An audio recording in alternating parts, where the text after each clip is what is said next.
Hello students, good morning. I am J.K. Gogya.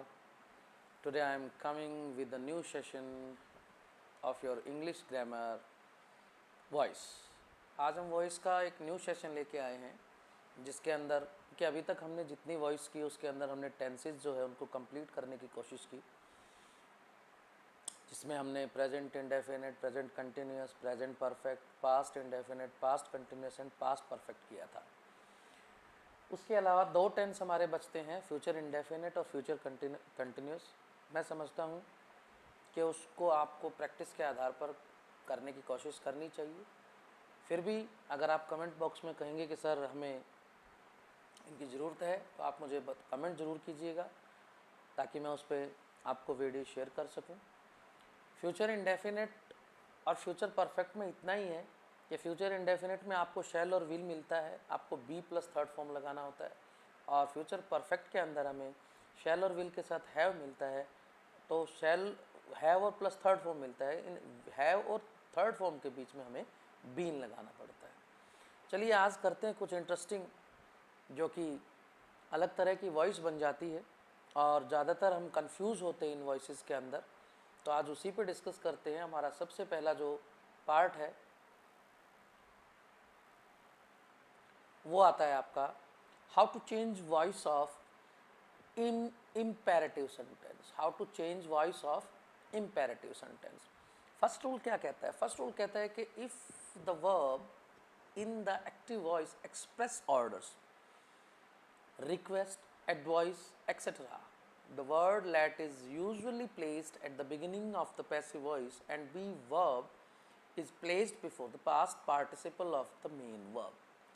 कि जैसे हम सेंटेंस, जब ऐसे सेंटेंसेस जिसके अंदर ऑर्डर हो, रिक्वेस्ट हो, एडवाइस हो, तो इन सेंटेंसेस को हम इम्पेरेटिव सेंटेंस कहते हैं। हिंदी में आदेशात्मक वाक्य कहते हैं।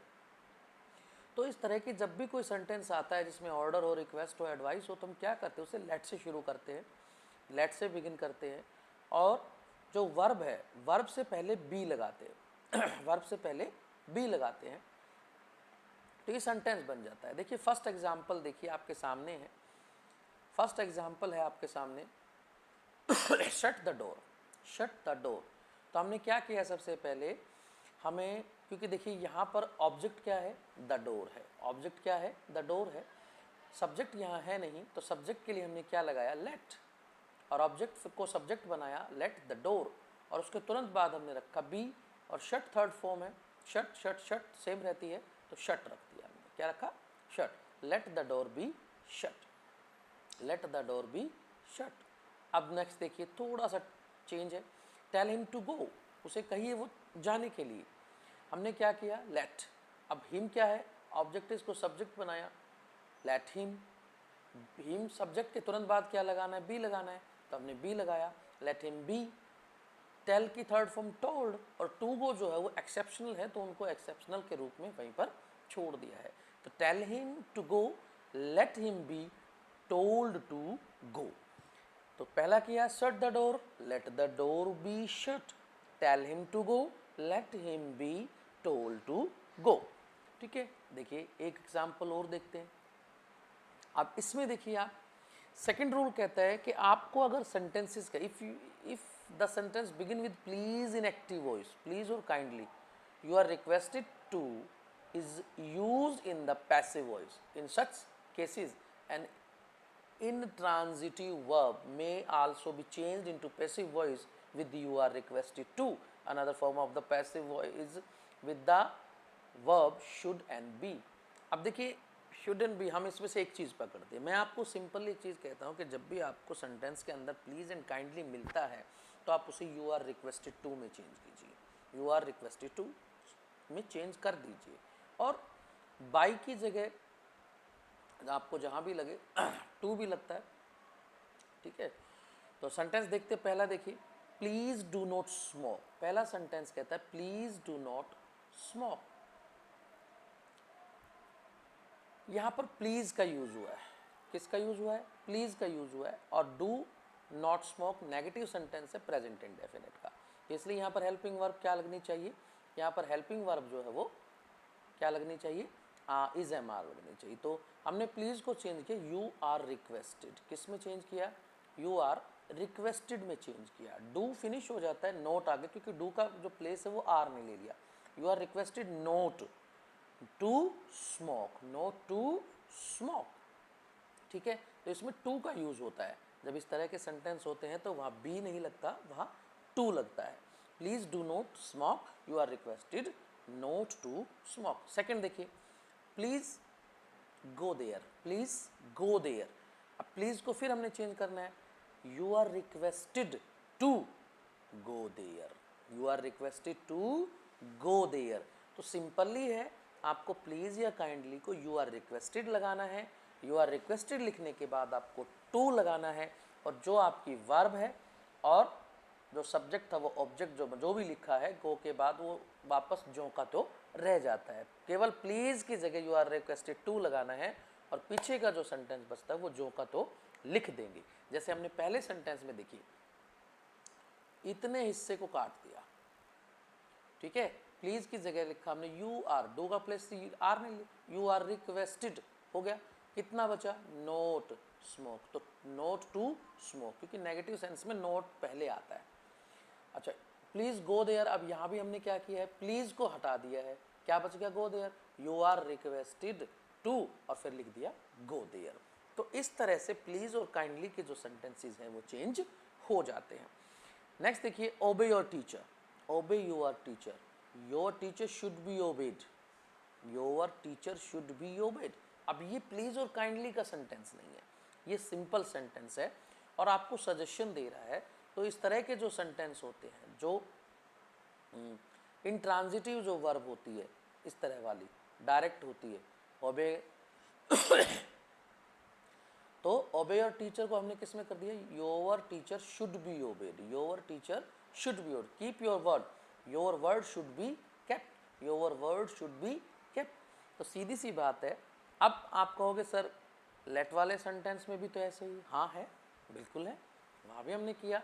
ओबे योर टीचर्स को हमने जैसे shut the door, let the door be shut, let the teacher, let your teacher be obeyed, हम ऐसे कर देते हैं, लेकिन ये प्रस्ताव नहीं होता, ये आपके लिए सजेशन है। जब सजेशन होती है तो वहाँ हमें शुड बी का यूज़ करना होता है, ठीक है। नॉर्मल जो सेंटेंस होते हैं इम्पेरेटिव के ऑर्डर उसके, तो उसमें हम इस तरह का नहीं करते हैं, तो यू शुड बी लगा सकते हैं, you obey your teacher should be obeyed. क्या किया हमने, हमने केवल ऑब्जेक्ट को सब्जेक्ट बनाया है और वहाँ पर शुड बी लगा दिया है और रख दिया है। Keep your word should be kept, your word should be kept. अब चलिए और सेंटेंस देखते हैं। देखिए अब हमने किया ओपन द विंडो, तो इसको चेंज कैसे किया, let the window B opened. तो ऊपर मैंने लिखा भी है कि सब लेट होगा, सब्जेक्ट होगा, बी लगाना है और पास्ट पार्टिसिपल यानी कि वर्ब की थर्ड फॉर्म लगानी है। तो ओपन द विंडो क्या बनेगा, let the window be open. देखिए द विंडो ऑब्जेक्ट है, इसको सब्जेक्ट बनाया है, पहले हमने लेट लगाया, ऑब्जेक्ट का सब्जेक्ट बनाया, बन गया है आपका, और फिर हमने लगाया बी और वर्ब को लास्ट में रख दिया, let the window be open. Please help the poor man. अब ये सेंटेंस जो यहां लिखा है क्या ये सही है, let the poor man be helped please. इन्होंने किया है, कई ग्रामर में आपको इस तरह का एग्जाम्पल आपको मिल जाएगा, बट इन रियलिटी आपको जो मॉडर्न ग्रामर है उसमें इस तरह का सेंटेंस मिल जाएगा, उसका आंसर ऐसा मिल जाएगा। लेकिन जो अपनी परस्क्रिप्टिव ग्रामर है उसके हिसाब से अगर हम चलते हैं तो ये सेंटेंस ठीक नहीं है। हमें क्या करना चाहिए था, यहाँ पर हमें करना चाहिए था you are requested to help the poor man, क्या करना चाहिए था।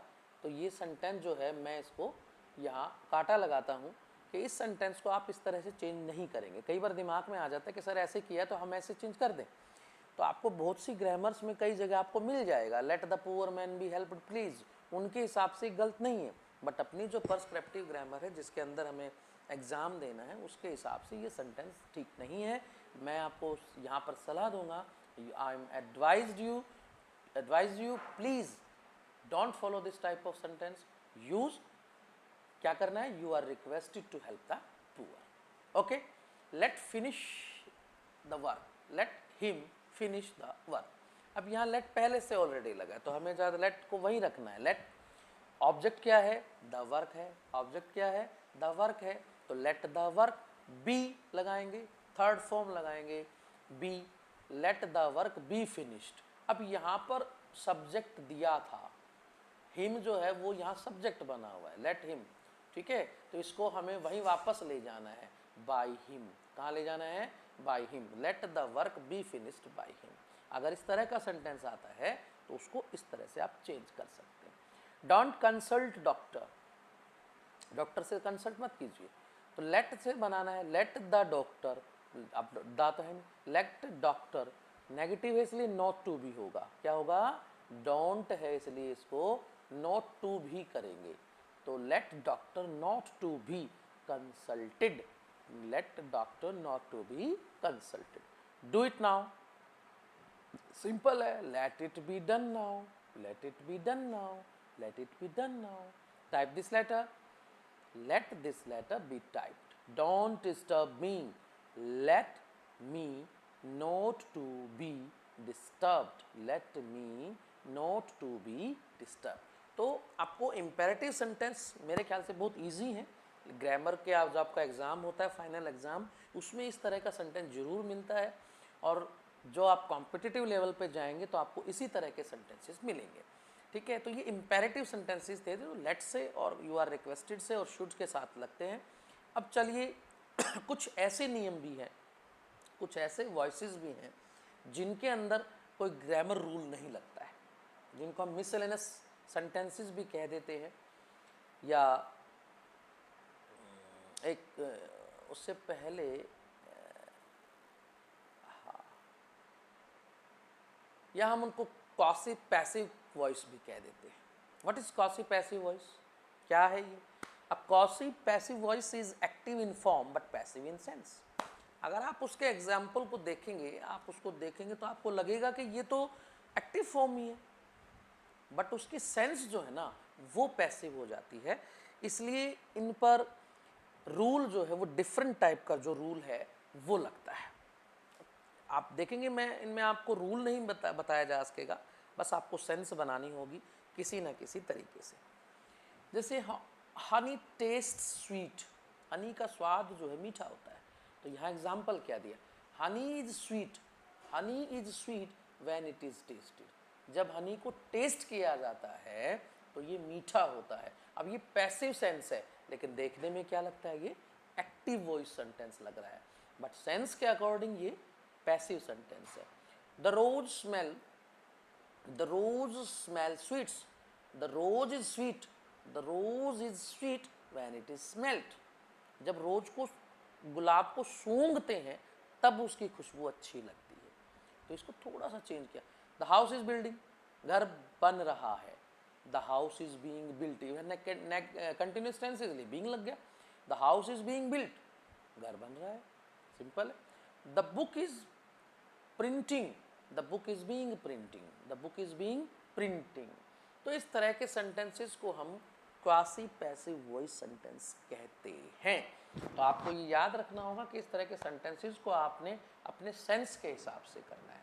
जैसे I like mango, mango is like to me, इस तरह के सेंटेंसेस जो है आपको मिलेंगे।